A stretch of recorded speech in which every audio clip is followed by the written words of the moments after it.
tive um grande incentivador, foi meu avô, um cara que tinha, não sei te falar se ele tinha muito estudo ou pouco estudo, mas era um cara que o que você pedia para ele fazer, ele fazia, cara, ele resolvia. De tudo, cara. Desde pintar uma casa até consertar um eletrônico, fazer uma parte elétrica, ele é um cara desenrolado. E eu me espelhava muito nele porque eu admirava, porque o que te aparecia de problema ele resolvia. E ele ajudava muitas pessoas, ele era um cara bacana, é a minha visão dele, né? E um fato curioso é que, por esse gosto de adrenalina, por um período da minha vida eu trabalhei com esporte de aventura, né, cara? Fiz escalada em rocha, fazia rapel, levava as pessoas para fazer trilha em mata fechada. Fiz a trilha de. É uma trilha famosinha, mas ela é bem complexa, que é você pegar em São Bernardo ali e descer a Serra do Mar. Uns 2 dias, tem que fazer rapel, andar no meio do mato, cachoeira. E você aprende muito, porque ali, cara, você tem que se virar. Você não tem muita alternativa. E numa época que não tinha GPS, não era como é hoje, entendeu?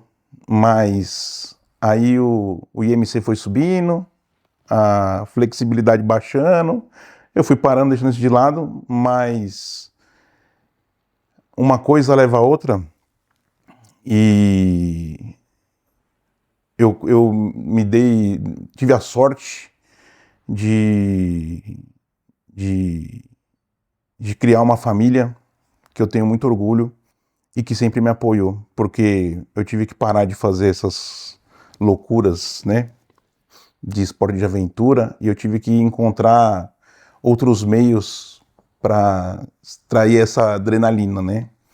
Então, a adrenalina para mim é ver meus filhos crescendo, trabalhando, criando as devidas famílias que eles têm hoje, mas sempre muito próximo de mim e do meu jeito, que às vezes não é o mais ortodoxo, mas eu tento explicar para ele as coisas que eu passei na vida, não para que eles façam igual ou que eles façam diferente, mas para que eles façam do jeito deles, porque o contexto importa. Eu acho que tudo depende do contexto que aquela situação está inserida. Então, assim, uma informação, uma vivência, uma experiência, ela pode fazer você sentir N coisas distintas baseada no todo, no contexto. Então, eu acredito muito que as ações que eu tomei, que me trouxeram até aqui hoje, foram ações que talvez se outra pessoa tivesse tomado em outro contexto, não teria o mesmo resultado para ela. Eu tenho um respeito muito grande pelas pessoas, pelo ser humano. Eu acho que ninguém acorda de manhã pensando em sair para a rua para trabalhar, para ferrar com a vida de alguém. Às vezes acontece. Eu costumo dizer para as pessoas que, às vezes, sem notar, sem perceber, a gente é luz na vida de uns e sombra na vida de outros. Eu sempre busco ser a luz na vida da maioria das pessoas, porque as coisas já são tão difíceis, né? A vida já é tão difícil. Então, se é para eu ter ação na vida de alguém, se é para eu inferir, para eu ter alguma importância, que seja uma importância boa, que me lembre pelas coisas boas, não pelas coisas ruins, entendeu? Às vezes o seu objetivo não coincide com o objetivo das pessoas que estão ao seu redor ou próximo a você. Só que isso não significa que você precisa atrapalhar o objetivo do coleguinha do lado para que o seu dê certo. Eu acho que o grande segredo é você trabalhar em alinhar os objetivos das pessoas que te cercam, porque quando você alcança o seu é ótimo para você, mas quando você alcança o seu ajudando as pessoas que estão ao seu redor, se torna muito mais rica a sua conquista, mas tem uma coisa que é mais rica do que a conquista, que é a confiança e a relação entre as pessoas, cara. Coisa mais bonita no ser humano é a autenticidade. É ser quem você é, independente de onde você esteja. Então, as pessoas que me conhecem, às vezes, no trabalho, se tiverem oportunidade de me conhecer na vida pessoal, tenho certeza que elas não vão se surpreender, porque vai ser a mesma pessoa, cara. E é isso que eu tento passar para meus filhos. O meu hobby, eu acho que é a tecnologia também. Gosto muito de experimentar coisas novas, gosto muito de eletrônica, né? Eu fiz eletrônica, né? Meu primeiro trabalho foi com 15 anos, trabalhando numa indústria, né? Então, assim, eu gosto de estagiário técnico em eletrônica, eu gosto muito de brincar e experimentar. Faço menos do que eu gostaria, mas eu gosto muito de estar envolvido com tecnologia, né? Uma escolha são diversas renúncias, né? E eu acho que não tem problema. Eu acho que todo mundo tem o direito de se arrepender, de voltar atrás, ou de mudar uma escolha. Mas o que eu acho que as pessoas não podem fazer é não escolher. Eu prefiro que alguém tome uma escolha errada do que não escolha nada. Eu não gosto do negócio meio morno. Eu acho que as coisas têm que ter intensidade. A intensidade e as escolhas, independente se elas são certas ou erradas, até porque certo ou errado é relativo, né? Mas eu acho que as escolhas têm que ser feitas e às vezes as pessoas pensam assim, né? Não tô pronto para isso. Quantas vezes, né? As pessoas devem pensar, você, eu já pensamos, não tô pronto para isso. Porque normalmente quando você tem que escolher algo, muitas vezes, né? Uma escolha ela está muito associada a uma oportunidade. Uma oportunidade, e quando eu falo oportunidade é no sentido amplo também, né? E às vezes as pessoas pensam assim, não tô pronto para isso. Mas eu nunca tive pronto para nenhum dos caminhos que eu escolhi, eu nunca tive pronto para nenhum dos desafios que eu aceitei. E não porque eu não me preparei, é porque eu tenho para mim que se eu enxergo numa escolha ou num desafio que tá tudo bem, tipo assim, é fácil, quando a escolha é fácil, quando o caminho é fácil, é porque você estava 100% pronto, é porque. E você vai colher bons frutos muitas vezes, vai dar certo as coisas, mas na minha experiência, as coisas que mais deram certo, que mais foram disruptivas, foi nos momentos que eu fiquei na dúvida se eu estava pronto ou não. E daí eu entendi que o desafio é sobre não estar pronto, não tem um momento certo para aquilo. Você tem que ir fazer e tentar e acontecer. Às vezes vai dar certo, às vezes não. Mas quando você não se sente pronto, talvez seja a hora de você entender que aquilo sim é um desafio. Você se apronta no caminho. Você faz uma escolha, aquela escolha vai trazer responsabilidades, vai trazer outros caminhos, é a eterna bifurcação da vida, né? Mas aquele negócio, né? Se tá com medo, vai com medo mesmo, cara. Desde que você coloque intensidade, né? Eu falo muito, eu penso muito que é o foco, a paciência, a persistência e a atitude. Eu acho que são as coisas que eu sempre penso quando eu tô num caminho que eu preciso me preparar. Então, assim, foco, paciência, a persistência são pensamentos que me acompanham sempre no dia a dia. A alegria, a energia, eu acredito muito na energia das pessoas, né? Então, assim, mas eu tento manter minha energia sempre pro alto, positiva, aquele, meu, vamos para cima, porque eu acho que a energia transforma a atitude sua e de quem está ao seu redor. E eu sempre falo brincando que você tem que procurar quem é o mais tonto. Sempre tem.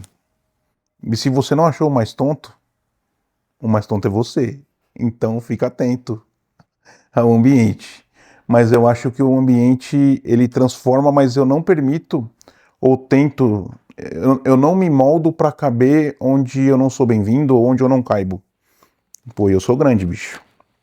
Então, assim, o que eu quero dizer com isso? Eu tenho um esforço muito grande. Um esforço não, porque esforço, aprendi que às vezes esforço é uma coisa ruim. Eu tenho um empenho muito grande em moldar o ambiente, nivelar o ambiente no meu nível. Então, assim, eu tento fazer com que as pessoas que estão comigo e o lugar que eu estou inserido vibre na mesma energia que eu. Cara, aprendi isso com uma pessoa que eu admiro muito. Chama Cláudia. que às vezes no contexto da vida, do dia a dia, eu falava, não, vou, sei lá, uma coisa do dia a dia, né? Pô, vou me esforçar para fazer, para lembrar de fazer tal tarefa doméstica, porque às vezes na corrente a gente esquece. E daí eu falava muito isso, não, esquecia, vou me esforçar mais. E daí ela falou assim, não quero que você se esforce, porque eu não quero que a relação interpessoal nossa seja ruim, porque se para você fazer determinada coisa você precisa se esforçar, talvez seja um peso. Cara, isso numa conversa é, do dia a dia, isso me pegou, cara. E eu falei assim, cara, tem razão. A gente se esforça para fazer qualquer coisa, o esforço é algo que a palavra remete a trabalho, esforço físico, né? Que vai fazer você suar, cansar. E daí eu fiquei pensando, cara, refleti muito sobre isso, cara. Fiquei pensando assim, pô, mas se eu não tô me esforçando, mas eu quero fazer aquilo, mas às vezes eu não consigo, eu preciso aprender. Eu acredito muito que quando a gente tem que tornar as coisas um hábito, né? Então quando eu torno uma coisa um hábito, ela se torna natural para mim. E mas e na minha cabeça antes, para eu tornar aquilo um hábito, eu precisava me esforçar, mas eu entendi que o esforço é ruim, e talvez aquilo subconscientemente pesasse para mim. E aí eu fiquei procurando sinônimos, fui procurar mesmo, cara. Entrei no hiperfoco, né? Me empenhei para entender os meus sentimentos, cara. E eu entendi que o que eu colocava ali, a palavra correta não era esforço. Porque eu acho que talvez eu tenha me esforçado a vida inteira para uma série de coisas, mas eu entendi que no contexto da minha vida, naquele momento, e para as coisas que dali para frente eu ia fazer de coração, eu não ia mais colocar esforço, eu ia colocar empenho. Então, o empenho é algo que, para mim, ele remete a algo positivo, algo que vai fazer você melhorar, evoluir, aprender, conquistar. Então, eu não coloco esforço, eu coloco empenho. Eu acho que as pessoas que eu escolhi caminhar, como amigos mesmo, né? A gente é mais novo, né? A gente é jovem. As pessoas que fizeram parte da minha juventude, de alguma forma, naquele momento, naquele contexto, naquele ambiente que eu estava inserido, colaboraram. Eu tive escolhas, né? Eu podia escolher com quem eu ia andar, né? A gente pode, né? Mas eu não deixei me influenciar, eu só conseguia observar quem que não era bom eu estar junto, ou era bom para jogar uma bola, ou era bom para fazer uma bagunça. Mas as pessoas que eu queria perto de mim, pra gente conversar mesmo, ter uma conversa um pouco mais profunda, né? Então as minhas amizades eu acho que de alguma forma ajudaram a moldar o meu caráter. Eram tempos difíceis, né? Mas foram boas conexões, eu tenho contato com a maioria até hoje. E outro dia eu falei para meus filhos assim, tem algumas pessoas chaves que fizeram a diferença na formação do caráter. Sempre quando eu vou, de alguma forma, estar à frente de um grupo de pessoas, eu preciso entender o como aquelas pessoas pensam, no que elas acreditam, o que faz a diferença na vida delas e quais são os objetivos pessoais daquelas pessoas. Um ambiente seguro, no sentido, um ambiente seguro psicológico, de segurança, né? Um ambiente seguro, ele muda o contexto, ele muda as pessoas, ele muda o jogo. Por quê? Eu não acredito. Às vezes eu sou provocador com as pessoas porque eu não acredito numa. Cara, como é que eu vou falar isso? Numa harmonia artificial, ou numa harmonia falsa, uma falsa harmonia, que é o quê? Que é quando você tá num lugar e todo mundo concorda com todo mundo é família Doriana, todo mundo é feliz. Pô, cara, não tem essa, cara. O conflito faz parte da vida, cara. Então, eu não tô falando que eu gosto de trabalhar em ambientes conflituosos, ambientes tensos, não, mas eu acho que é normal ter um pouco de conflito. E por que eu tô falando isso? Eu vivi e trabalhei em ambientes extremamente difíceis. E eu me esforcei muito para tornar aquele ambiente melhor. E nesse caso foi esforço mesmo, tá? Porque ultrapassou o limite do empenho.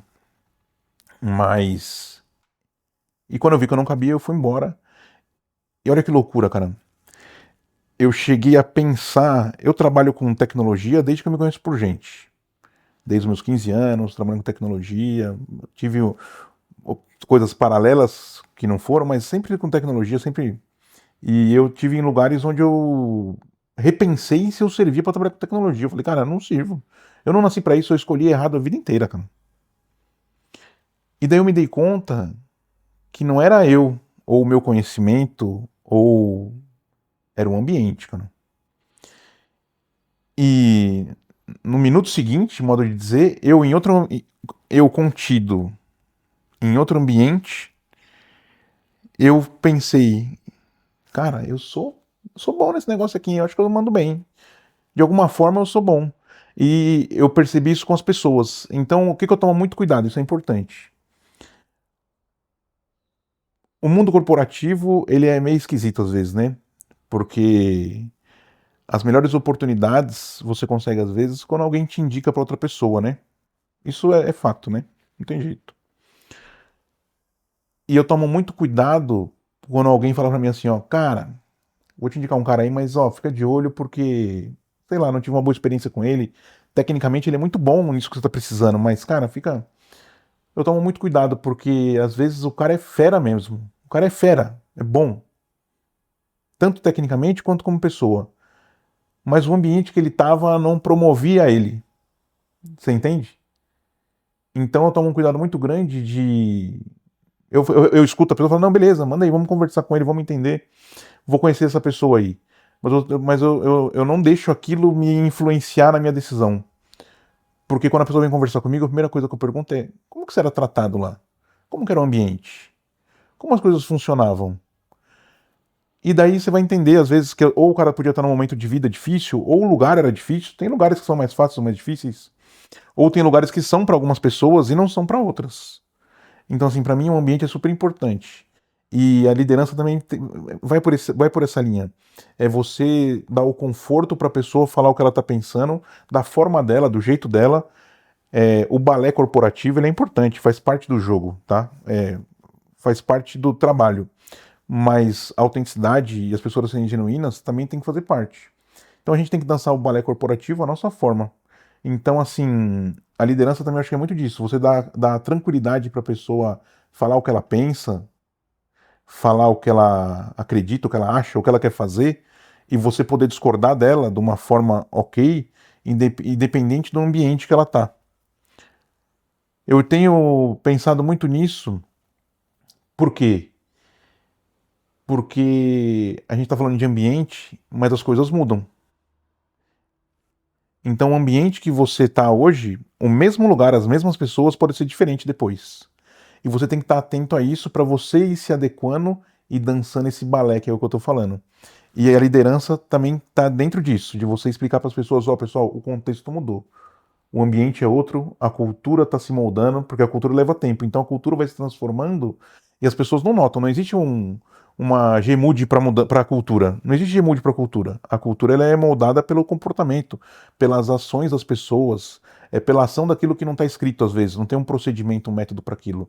Então quando um grupo de pessoas começa a se moldar e mudar o comportamento, as atitudes, e a cultura vai mudando, às vezes muda para melhor, às vezes para pior, mas o ambiente muda. E você tem que dar o direcionamento para as pessoas que às vezes não estão atentas a essa mudança. Senão, ela vai começar a ser vista como um profissional ruim. Mas ela não mudou. Às vezes o que mudou foi o ambiente. Fato curioso, tá? Eu pensei aqui agora, eu trabalhei e vivi com pessoas, com as mesmas pessoas nos dois ambientes. Então eu tenho uma perspectiva legal sobre esse tema, cara. É, Cara, o ambiente, o fator cultural do comportamento das pessoas, ele é influenciado pelo ambiente. E eu percebi que pessoas super capacitadas, mas assim, no nível extremo da palavra mesmo, de capacidade técnica, intelectual, comportamental, pessoas que, cara, a qualidade das entregas e a qualidade do nível de discussão num lugar que o clima é ruim, ou a conversa é tensa, pesada, carregada de uma forma ruim, é super diferente o nível da qualidade da entrega, o nível da discussão, daquele, como é que fala? O debate colaborativo é super diferente. E eu tô falando isso, eu trabalhei com pessoas que estavam nos dois contextos e eu via, eu falava assim, cara, como você nunca teve esse insight, nunca falou isso aqui? Ele falou assim, cara, não sei. E a gente, numa conversa, a gente entendeu. Porque a gente fala muito de inovação, né? Pô, inovação, vamos fazer algo diferente. Agora essa onda de IA, pá, pá. Cara, nota que onde as pessoas estão mais à vontade, se sentem é, que pertencem àquele lugar, que estão felizes ali, as entregas vão ter uma qualidade maior, vão ser feitas num tempo adequado, não vou nem falar rápido, num tempo adequado. E uma coisa que eu acredito muito, quando a gente fala de ambiente, de clima, as empresas falam muito, né? Tem que ter senso de dono. O que que é senso de dono para mim? E isso eu acho que faz a diferença, tá? Quando você é dono de algo, quando te permitem construir junto, a construção colaborativa de qualquer coisa é o que faz com que você se sinta dono, ou que você se sinta parte daquilo. O que eu vejo muito acontecendo é que nos lugares onde o clima é mais pesado, a cultura é mais difícil, e tá tudo bem. Tem gente que se adapta, se adequa e até gosta daquilo, e eu respeito. Mas as construções acontecem às vezes em silos ou em panelas, né, que nem falam, né, enfim. E as pessoas depois que constroem algo que não foi colaborativo, que não teve a participação de todos, né, modo de dizer. Depois eles cobram, pô, você tem que ter senso de dono, você tem que se sentir dono disso, tem que cuidar disso. Cara, beleza, eu vou fazer porque eu tenho que fazer, né? Eu tenho boletim para pagar no final do mês, né? Tem coisa para pagar, mas você não se sente dono daquilo, então você nunca vai se doar, né? Fazer aquilo genuinamente. E quando você constrói algo junto, quando você faz algo em conjunto, colaborativo, chamando pessoas de diferentes áreas, envolvendo as pessoas, tendo debate, tendo discussão, mas construindo algo junto, eu acho que isso é uma coisa, se retroalimenta, né? A cultura tem que fomentar isso, e isso tem que fomentar a cultura para que a construção seja mais sólida. Então, assim, ó, o clima, a cultura e o como as pessoas se comportam faz a diferença, na minha opinião, na performance e nas entregas de tudo aquilo que a gente faz no trabalho ou na vida também, né?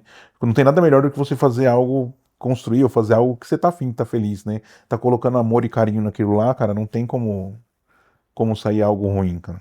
E quando eu falo fé, transcende religião, crença. Eu tenho fé nas pessoas, eu tenho fé em mim, eu tenho fé nos projetos que eu crio. É, então, eu tento passar isso para minha família, para os meus filhos, né, que são novos ainda, nem tanto alguns, né, mas filho é sempre filho, né? Sempre uma criança. Eu acho que o ponto de virada na minha vida pessoal, cara, foi a construção da minha família.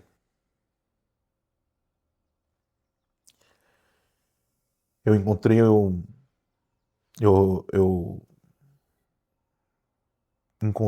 reencontrei, né, uma pessoa que fez parte da minha infância. É, e a gente casou.